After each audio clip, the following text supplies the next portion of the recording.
Good morning, everyone, wherever you are. Good morning. Welcome to another episode of Ndumodu. Ndumodu is an Igbo Nigerian word that means greetings and opportunity to learn. Words of wisdom that I share with my guest for you to add to your repertoire. So, welcome. This is going to be a very interesting show because I have a very fascinating and industrious guest today that's going to help a lot of you because some of you did get in touch with me to tell me that yes, indeed, you're going to be watching because you want to make sure that you get in, you understand exactly what to do when you want to buy a home. Today's proverb, as you well know, I always start with a proverb, and that proverb is sort of like a segue into what we are going to be talking about today. So my word of wisdom is this: a chattering bird builds no nest. A chattering bird builds no nest. What does that mean? You can talk about what you want, and that's all that is. You just talk, you just chatter, but you have to put your chatter into action. You have to do something about what you want. You can't just talk about it. Okay, you must stop talking about your dream to own a home. And a lot of us, I know when I wanted to buy a home, and we just talked about it and talked about it. And after a while, my daughter said, "Okay, let's do this." All right, you must find out how to get it. Contact an expert to help you get there. Talking and chattering about it. To some of you, it's a fantasy, but owning a home should not be a fantasy. Actually, it should become a reality. The good news is that there are people out there, exceptional people who are prepared, who knows exactly and willing to help you achieve your dreams of owning a home so that the chattering will stop. I know there's so many of you who really would like to own their own home, and that is why we have this show today. But sometimes when you listen to some marketing videos or talking points on television, you will think that you can't reach it, you can't have it. But I tell you, after you meet my guest today, you would understand that owning a home is possible. I'm here to tell you that she is a fine young woman who helped us when we wanted to get our own home. She helped us make the right decisions, and as a matter of fact, we got our home at 2.9% interest. Can you imagine that? And she helped to orchestrate that. She can help you too, and that is quite frankly why I'm excited about my guest today. But before I bring her in, I would like to play a little video so you get to know just a little bit about her. Then I'll tell you a little bit more, and then she will tell you all that you need to do so you can own a home. Be right back.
Ladies and gentlemen, I am so excited to introduce a wonderful realtor.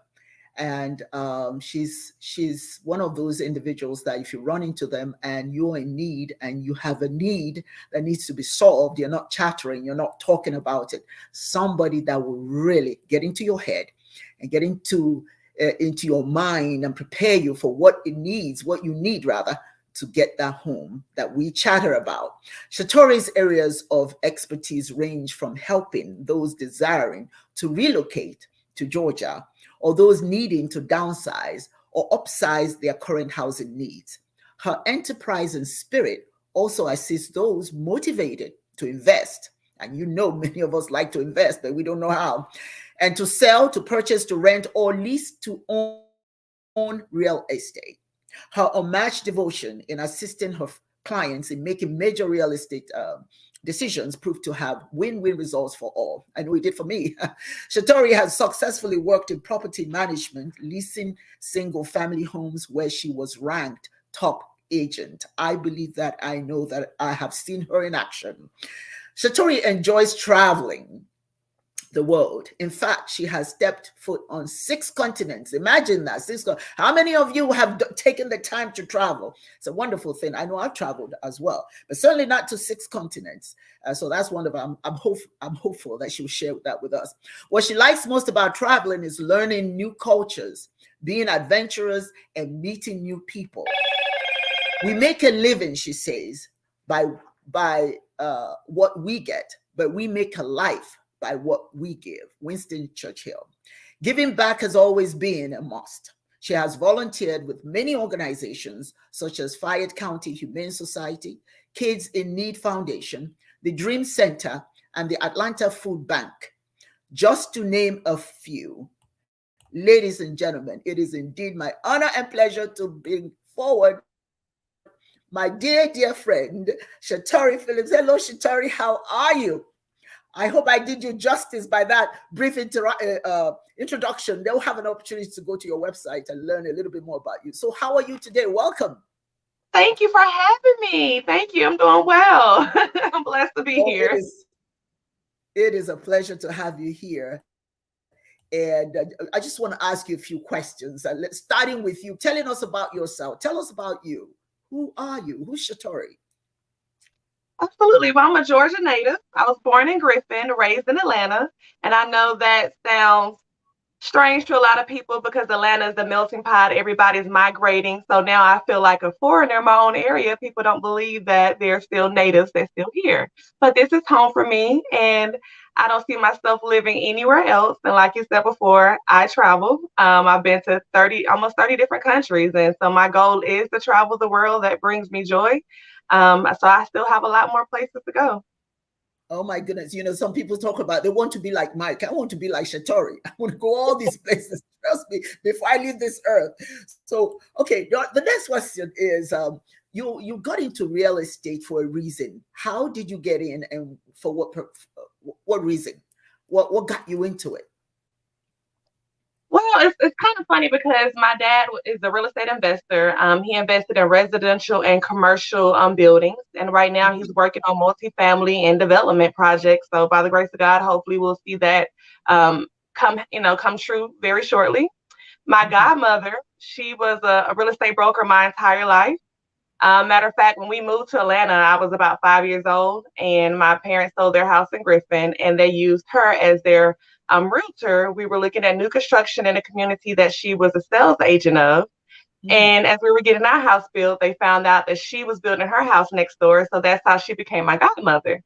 And then my stepmom is in the mortgage industry. So I majored in accounting. I had no idea that real estate would, be for me until I Yes. purchased my first home at the age of 19. Wow. Yeah, so I've always had an old soul. I spent most of my high school years trying to figure out how to get out on my own. I, put a plan together. That's all I kept talking about. I can't wait to be out on my own. Can't wait to be out on my own. So I put a plan together. And my senior year, I was collecting all my graduation gifts for my new place that I was working on. So I got an apartment right after I graduated. And I remember working at Quick Trip. And I was talking to one of my colleagues who told me she bought her 5-bedroom house and was paying almost the same price as I was paying for my 1-bedroom apartment that was $600. And so she was like, well, you could purchase too. And I said, well, maybe I can. I was like, let me look into it. So I started doing my research, started studying the industry, making myself knowledgeable. I talked to my godmother. She saw how serious I was. And so by the time my 1-year lease was up, I was closing on my first of many properties. And so I was very excited about that. After I bought my house, I was studying the market, trying to figure out how I can get into investing in real estate. But I had started a telecom business. I had an accounting business, and I also operated a call center. And after a while, those contracts started to dry out. And just like life, sometimes things is not meant forever. So I started to really hone into the real estate industry, and I found myself into property management, leasing single family homes. So I partnered with a company called Colony American Homes. It was a startup company. And I came in the door pretty much hungry, demanding an opportunity, wanting to learn as much as I could, just soaking up as much knowledge. And they held me to that. They held me accountable for everything that I demanded. And so that opened up the doors for me to get my real estate license. It opened up the doors for me to have new positions, begin to have a name for myself. I was able to become a top agent within the company. I created systems and processes. I did training and development in other markets outside of Georgia. I was a part of a lot of different mergers that the company had with Waypoint Homes and Invitation Homes. And as we were merging with Invitations, I realized I was getting too comfortable. It was that moment where it's time to do something different. I have this real estate license, and let's do something more with it. My residents, they love me. Most of them love me. A lot of them hated me, and the reason why they did was because I was the reason why the ever so changing rent increases was happening. My investors wanted me. My job was to have retention, but also create an increase for the sales increase every year, a revenue. And so I did that. I was great at it, but I felt bad knowing that it was becoming unaffordable for most people.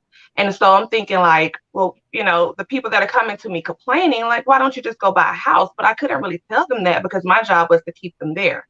So I started thinking, let's just do something more with my real estate license, and let's find ways to better help people and give them other options and teach them that there's other ways of um of of having somewhere to live. And so I started following other agents within the company. There were brokers and sales agents that had more experience than me, and I started shadowing them and trying to figure out, how do I plant myself into being a sales agent. So once I merged with Invitations, I wasn't quite ready to start my business. So I jumped in with a company called Progress Residential, and I gave myself a year max to be there. And so during that year, I started investing in my own real estate properties. I bought 2 properties in Pennsylvania. I bought a property in Alabama. I also invested in a condo in Cabo. And by the time my year was up, January 2020 to be exact, I opened up my own real estate company called Attraction Realty, and I went full force into sales. Wonderful, wonderful. See, this is what I like. When you believe in anything, you have to go out and fight for it. You can't settle. Nobody's going to give you anything.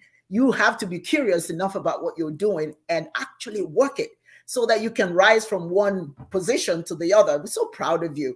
Now, let me ask you, I know it sounds great, all the things that you have achieved, but can you share with us any aspect of real estate that was difficult for you, that was challenging? Well, what was challenging, I would say, was real estate it has its good moment and its bad moment. And I feel like every client, every transaction is different. Buying a home is a beautiful thing, but it can be an emotional roller coaster. And what really attracted me to the industry, or what I was doing, I knew I was doing was right, was because the feeling of excitement on my clients' faces when I got them to the closing table, it just warmed my heart. But I am witness. I witness the excitement. Go ahead. I'm sorry. Yes. But it's just sometimes the process to get to that moment. You have a lot of things that you have to prepare your clients for. And it's a lot of explaining and things that you have to hold their hands for. And it's a lot of unforeseen things that you can't predict. And so I try to explain as much of it as upfront as possible. Like, for instance, some of my buyers, when they're going through the process to get their full approval, they're calling me frustrated. Well, why is the lenders asking me for all these different documents? I already provided them X, Y, Z. My best response is that if they're asking for it, they truly need it. So let's do all we can do to provide it for them. We're all a team. They can't make money. They can't do what they need to do until we close. It's a win-win situation. So it's sometimes situations happen to where they're asking for additional documentation for marriages, divorces, child support, you name it. They're looking at your bank transactions for the last 60 days. So my number one advice to my clients is, don't deposit any money into your bank accounts that you cannot prove. If you don't have a track record of how you got it and how they got into your bank account, don't put it in there. Of course, your income from your job is verifiable. They know where that money comes from. If you transfer the money from a 401k, that's a track record. They know you can prove where that money comes from. But we have income like cash, like let's just say pocket money or mattress money that we all have that you can't really prove where it came from. But tell people just keep that where it's at. Keep that to the side. When you close, use that for your furniture. Use it for something else.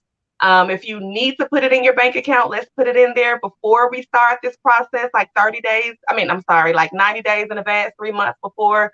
So that money is well seasoned. And let's just say something happens and you need to put that money in your bank account while we're under contract, then talk to the lenders. They'll tell you the proper way of doing it so it won't be any red flags for additional documentation.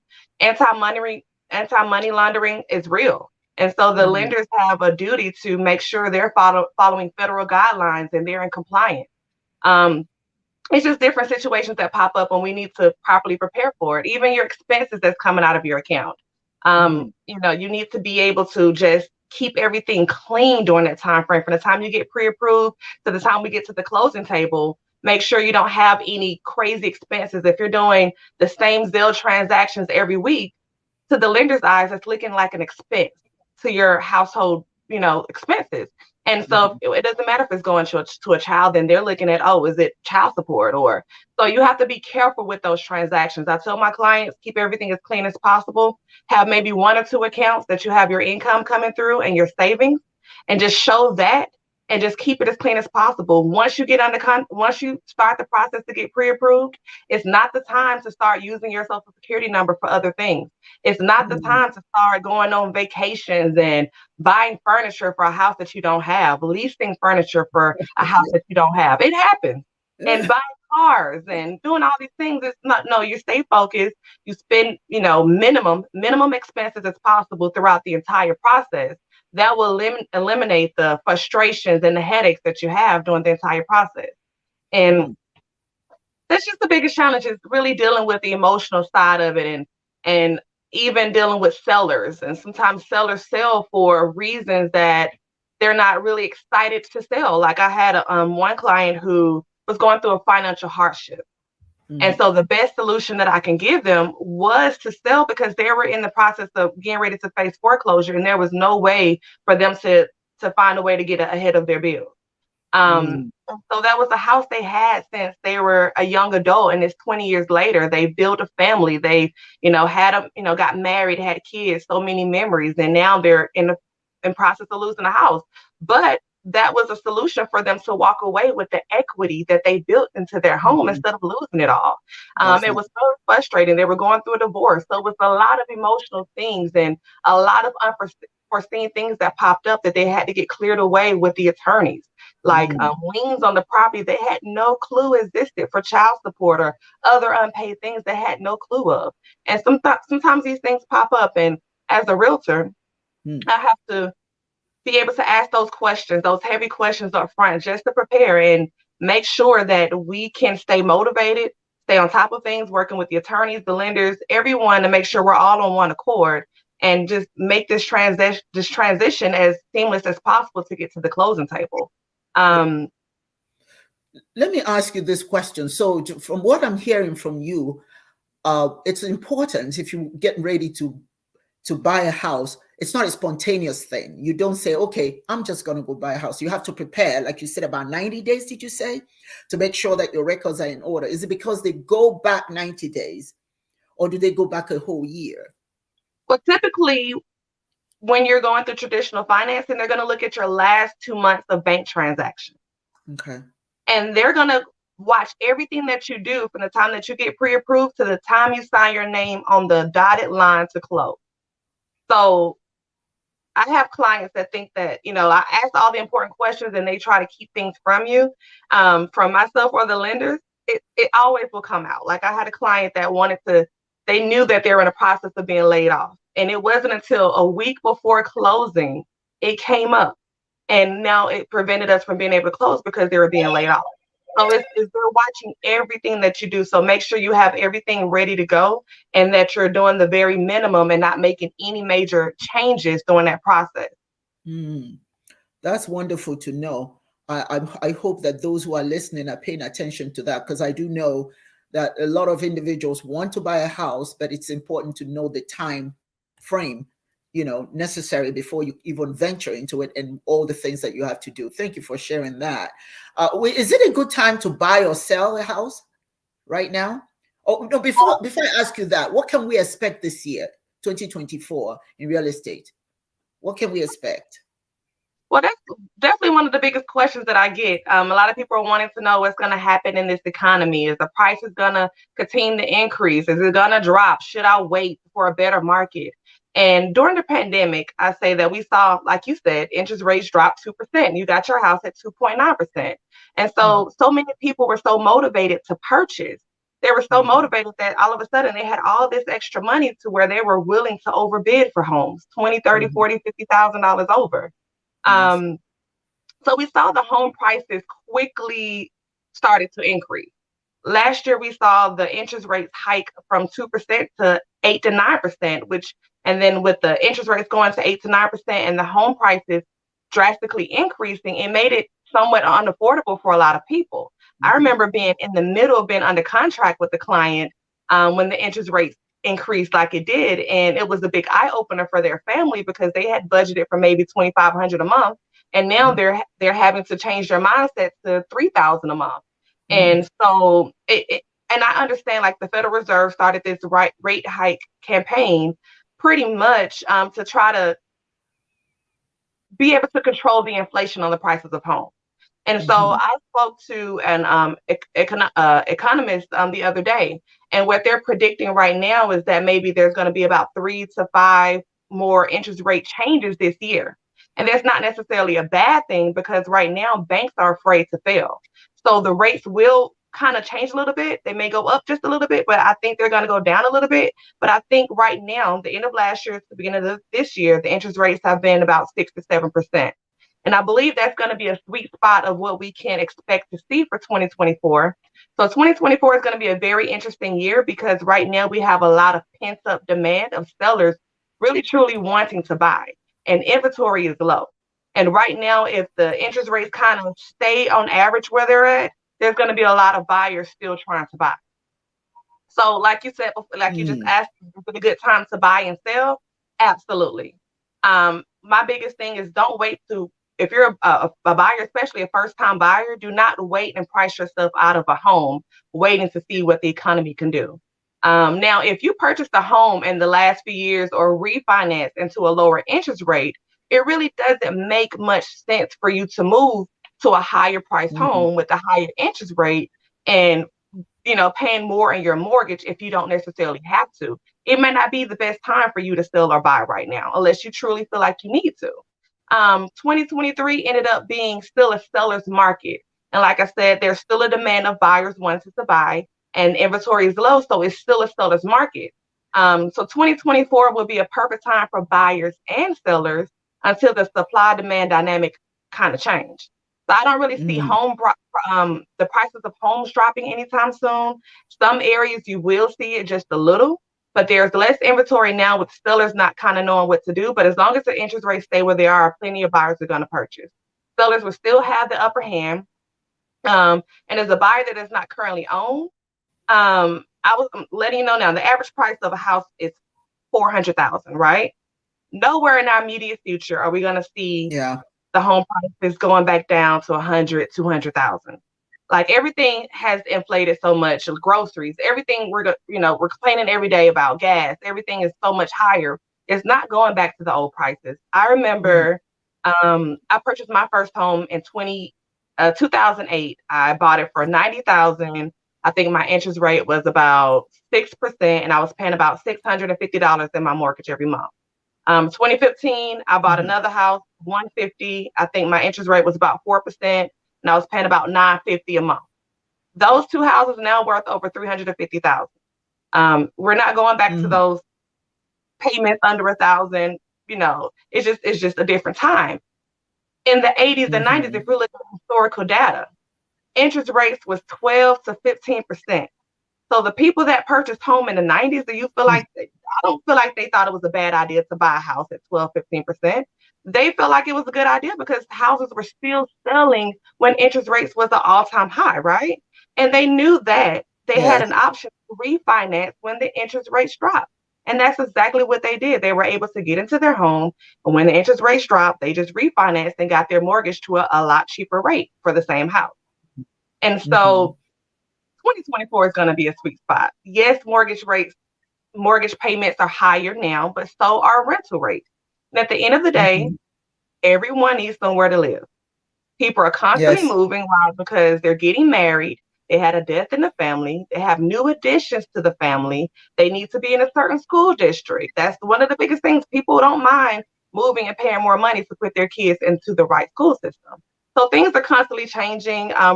Rent rates, we have started to see them drop a little bit, but spring is coming.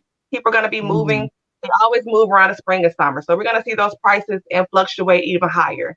But get locked Mm-hmm. into a mortgage to where your mortgage can stay the same. And the only thing that's going to fluctuate is going to be your insurance and your taxes that get added in with your mortgage payment. So you can always file for Mm-hmm. homestead exemption to kind of limit your liability with the taxes. You can shop around for your insurance every year just to see if you have the best deal, but get locked in now so you don't outprice yourself into a home. Not to mention, buying a home, if you get a home, take advantage of the equity that you can have into your home. Take advantage of having an asset that you can leave down for the next generation. Even if you plan on living in a home for a short period of time, buy it, rent it out later, sell it later. Doesn't matter. It's a Mm-hmm. great tax write off. Buying a house Mm-hmm. is like the steps to building wealth. So it's always a good time to purchase, no matter what the economy is doing. As long as you can afford it and it works for you and you can put yourself into position, it's always a good time to buy and sell. Wonderful. How about taking out equity? What are the ups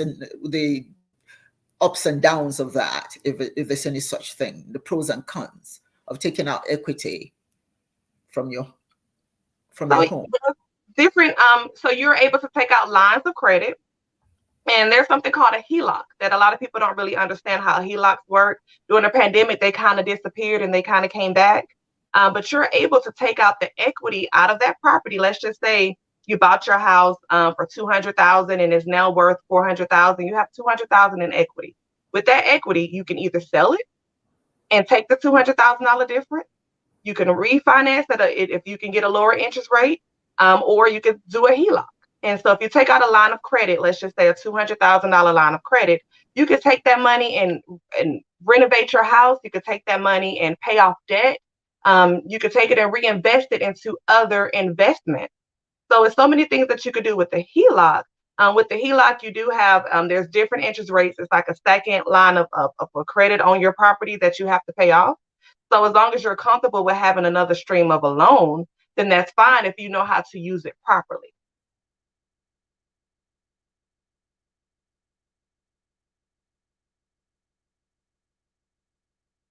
I'm sorry, kind of, you're muted.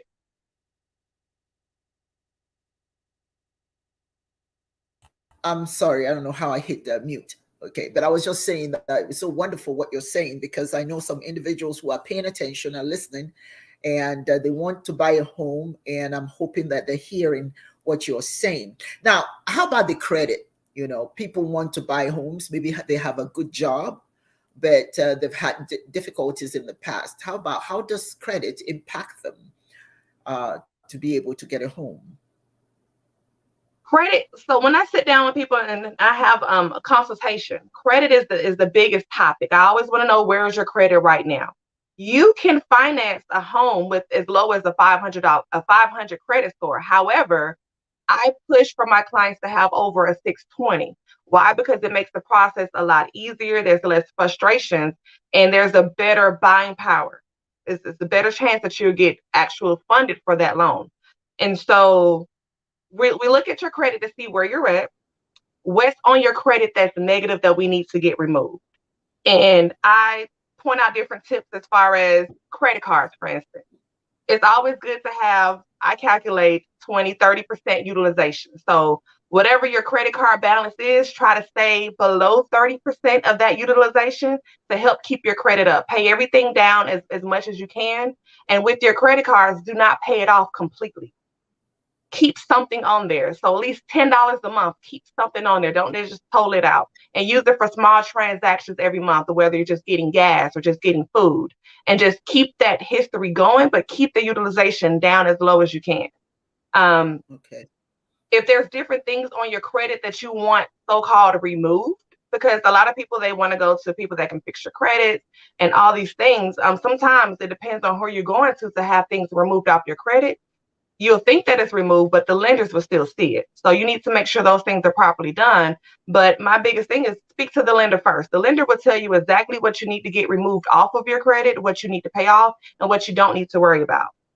So that way you're not just spending money paying off different things that's not going to really make a difference. But it's good to try to clean up your credit, get rid of all the bad debt that you have. And that way we can focus on building your credit, getting your credit score to where it needs to be. The higher your credit score is, the better your buying chances and the better opportunities that are out there. There are a lot of programs out there that are offering down payment assistance, closing costs. But you typically have to have the higher credit scores to be able to get those programs. So that's key, is to get your credit as high as you can. I try to get my clients, like I said, over a 620. Okay, that's good. Now, let me ask you then, are there opportunities to purchase foreclosed homes? Is it the same process, or is there a different kind of process to get foreclosed homes? Yes, it's a very similar process. Foreclosure homes hit the market the same way any other resale or new construction home hits the market. I will say during the pandemic, one thought that it would be a surplus of foreclosed homes. Everyone would call me and say, "Hey, send me a list of all your foreclosures." And I kind of wanted to say, there's no foreclosures. I used to sit down and speak with loan servicing companies that service the loans for the bank. And pretty much it was not the bank's intentions to foreclose on someone. They got rid of the loans that caused people to be in foreclosure to begin with. And they offer programs during the pandemic for you. If you got behind, you just put it on the back end of your loan.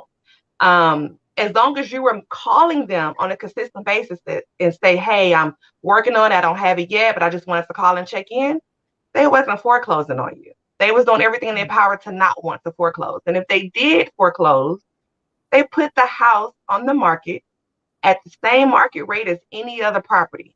Everyone's expecting for it to be like 2007, 2009 during a recession when foreclosures were super cheap.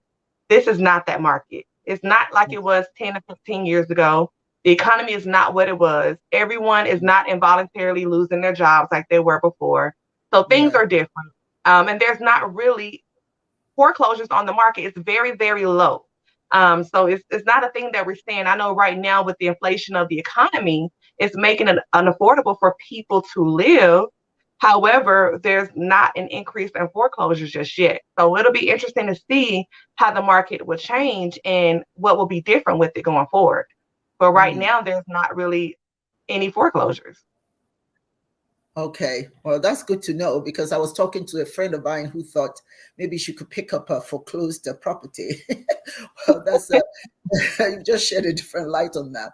Okay, so if somebody's ready to buy a house, right? What is the initial step of purchasing? Give it to them straight.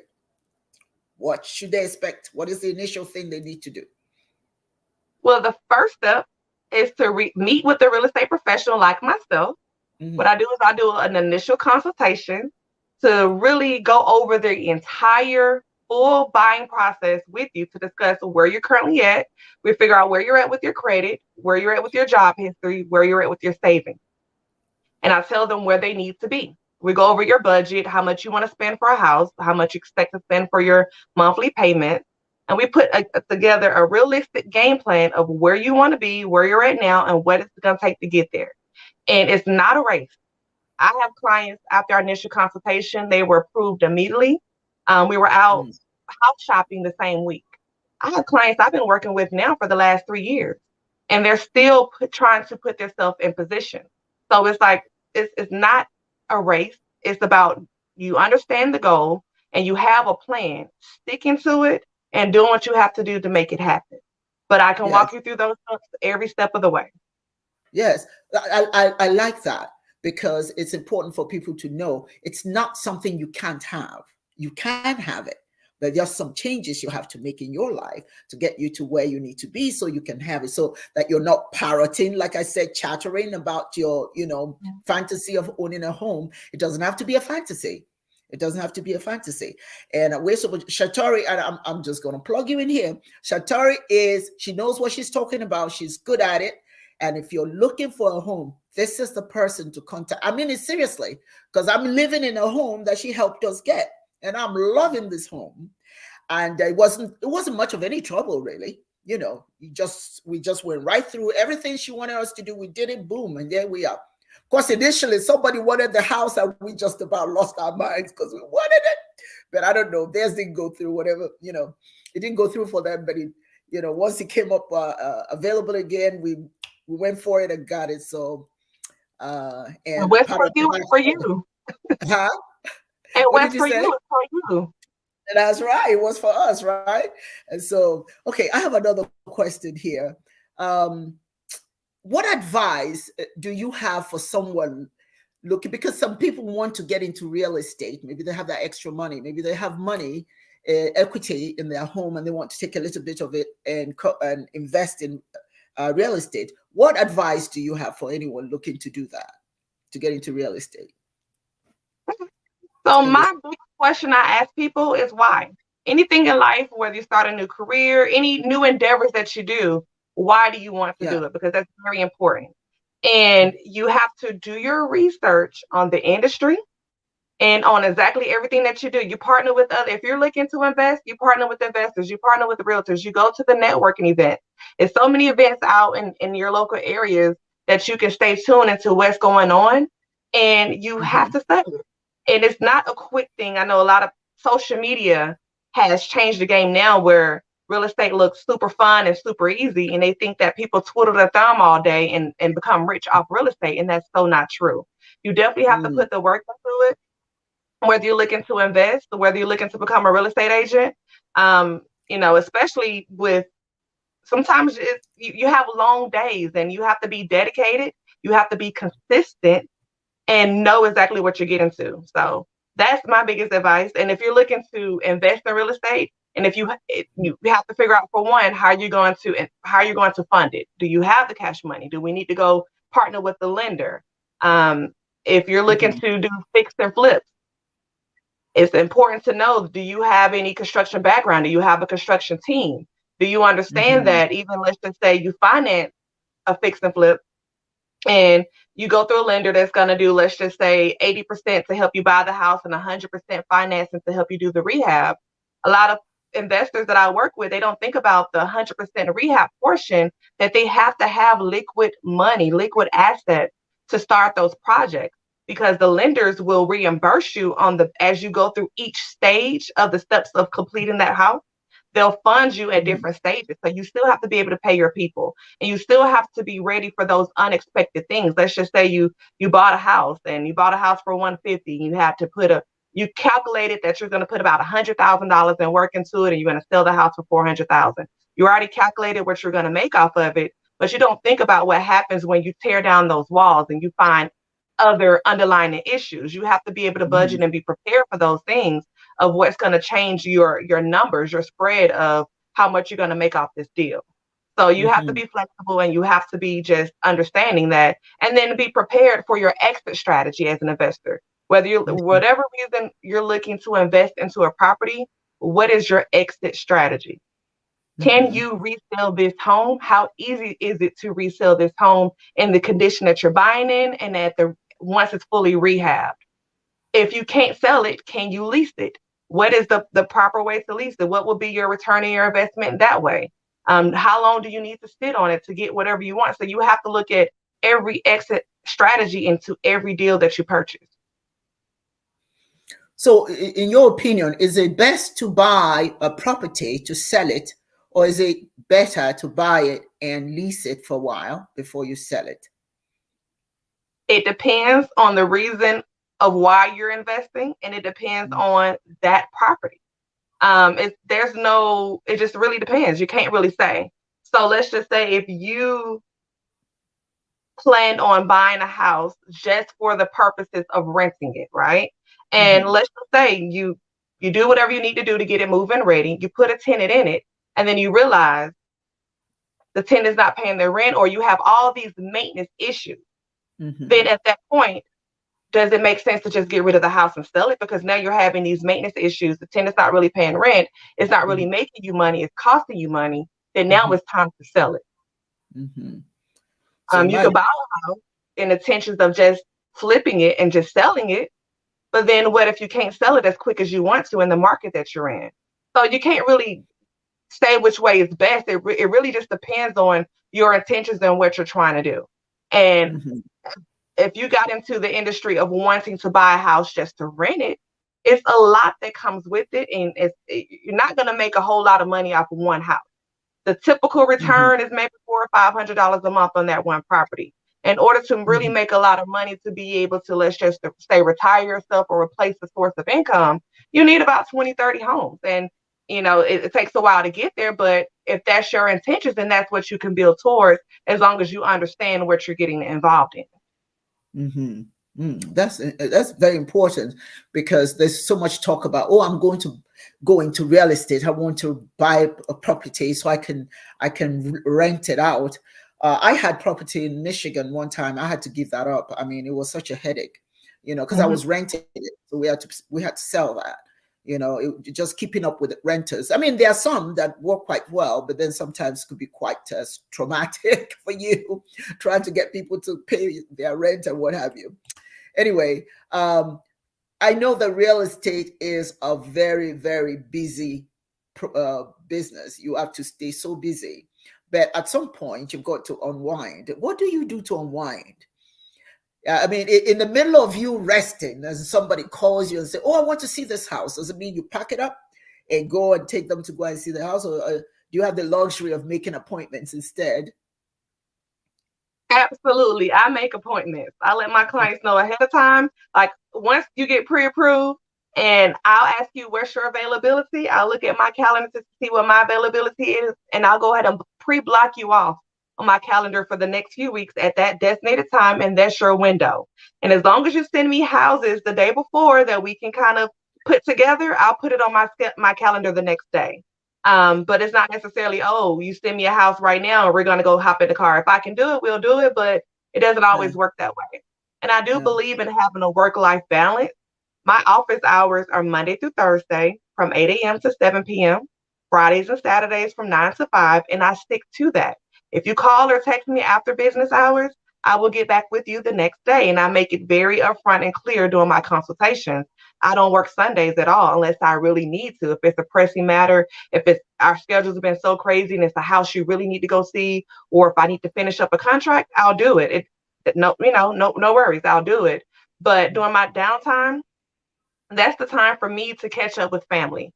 I don't Mm, have kids of my own, but I have a big family, and it's good to catch up with them, spend time with them. I have nieces and nephews.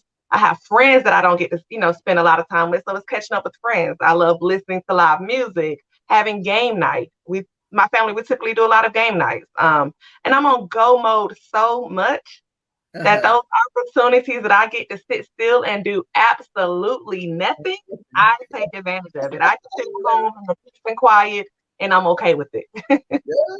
There are some pricey homes, and you look at them and you say, "Oh my God, I really would like to go and see that property." But a lot of times you're told no, you've got to actually be pre-approved. And I mean, I understand that, because maybe some people are just so nosy and just want to go and see what it looks like. But there may be some individuals who they are not pre-approved yet. They have the money to buy it, but they're not really quite ready to go through the pre-approval. Is it pre-approval for any amount, any home of that price, or is it pre-approval for a specific home? Why do they ask for pre-approval if perhaps you're not interested in the house? So, good question. A pre-approval lets the seller know that you're serious about moving forward and you possibly have the funds to be able to purchase their property. They want to see, before we waste our time about letting you into our homes, We have to pack up our family and leave for you to come inside to view our home. Are you serious? Or do you have the money to move forward?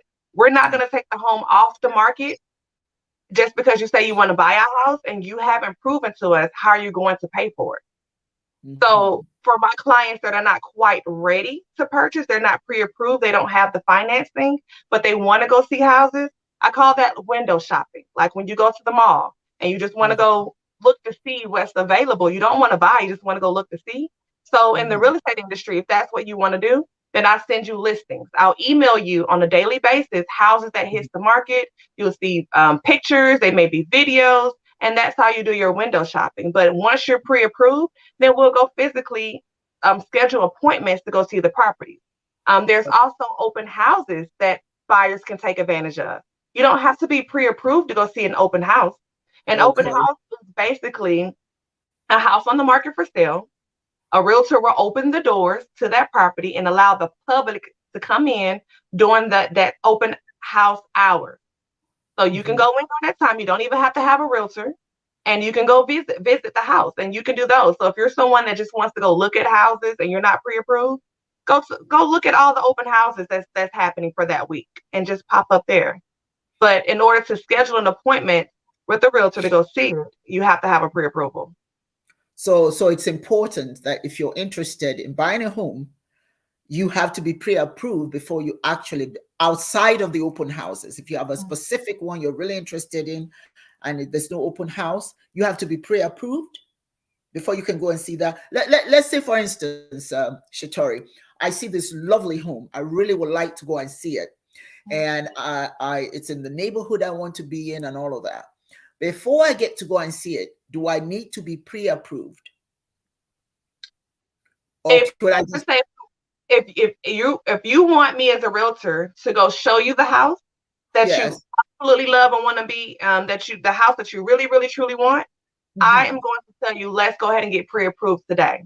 The reason being is because if you're not pre-approved and we go see that house that you absolutely love, guess how many other people that are pre-approved that's going to go see that house and putting in their offers.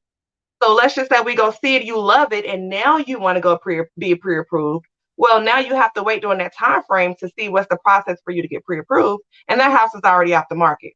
So you don't fell in love, you're emotional, you're in the house taking pictures, you're telling everybody this is your house, but you haven't got pre-approved and the house is gone. Yeah. So let's not waste time and let's get pre-approved now, and then we'll go see it. Ladies and gentlemen, you heard her. Get pre-approved, and don't think you can't get what you want. You just have to be prepared for it. Dream, fantasize. But I have to tell you this, Shatorri. When I lived in Detroit, in Michigan, a friend of mine owned property in Rochester Hills.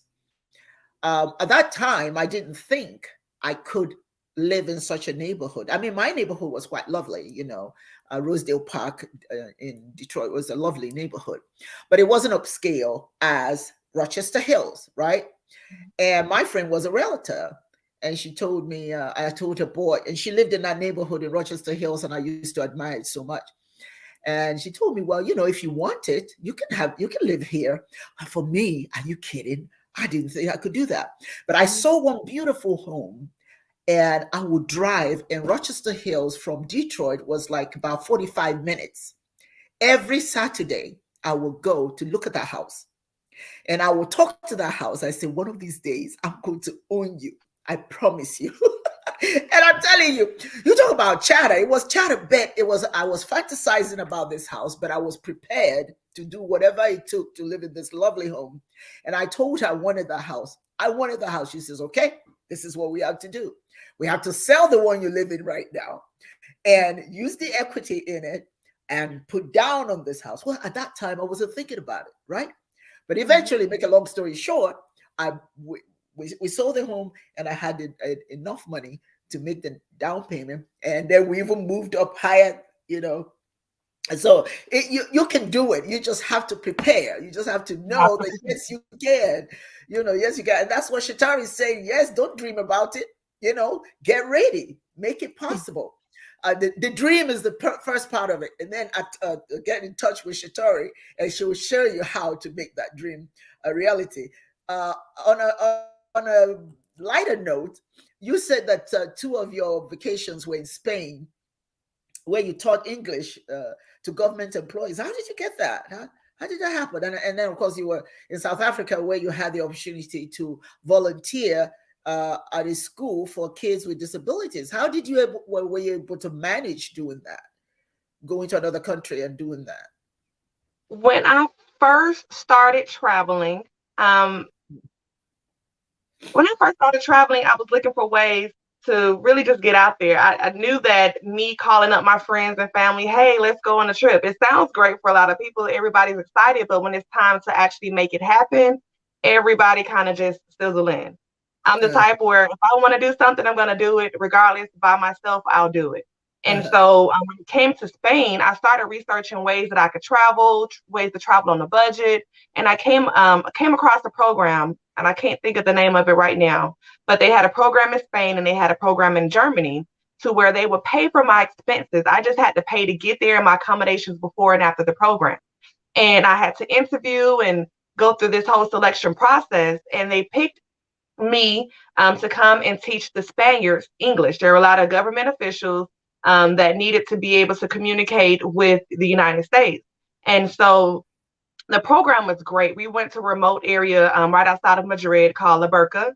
And basically, we were in comfortable environments like we're in now. And I just had to get them talking. They already kind of knew English. I just had to help them with their words, correct them with their sentences, and just talk to them as if we're friends. And we did end up becoming great friends and establishing great relationships. And this was, I believe, back in 2013. And I have WhatsApp and we're still in group chats. And so it was a great experience to get to know so many people and get to know their cultures. I learned so much about the Spain. And then when I went to South Africa, because I was started traveling by myself, I was looking up groups that I can be a part of.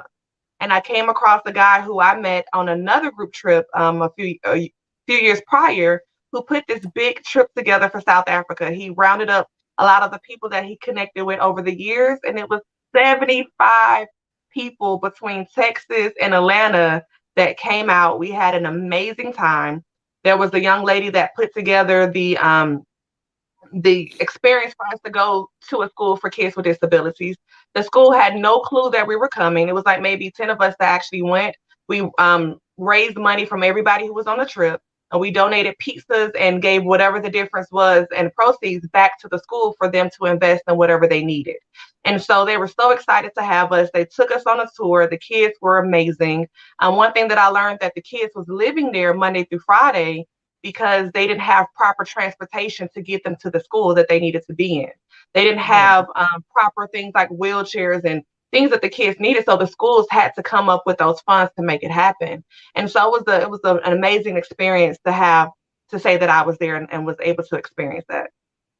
I always encourage people, if you can, get out of this country for a moment and go and see the world. There's a big world out there, and you have so much to contribute. For my organization is doing quite a bit of work in Africa, and it's such satisfaction, to help out those who are less fortunate than we are. To get in touch with, and I have this. It's been scrolling. Attractionrealty.com. That's how you can get in touch. Go to her website and learn a little bit more about her and read more of her bio. She has a very impressive bio. And also to get in touch with. Is this the correct phone number to get you? 404 396 8565. Is that a good number to reach you? Yeah, that is my number. And I do have an important announcement to make as well. Did you hear me? So I just want to throw it out there that I have been in the real estate industry now for Okay, 10 years. go ahead. I've been in the real estate industry now for 10 years, and I'm so excited for that. Last year, I was able to transition from being a realtor to a broker. So now I'm an associate broker for a company called the Housing Group, where I do a lot of property Yes. management for. I have about 500 properties that I manage. And then I turned my company Attraction Realty that I started in 2020 is now I'm the now managing broker of my own company. And I just got even though I became a broker at the end of last year, the state finally just approved for my company, Attraction Realty, to be a brokerage firm. So there's a lot of new things in place that's coming in 2024. There's a lot of new strategies that I'm working on to get more people into homes.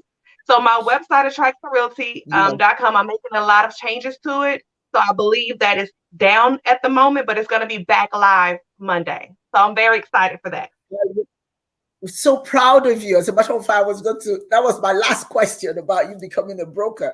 I am so proud of you. I remember you just when you were working very hard as a real estate agent, and here you are.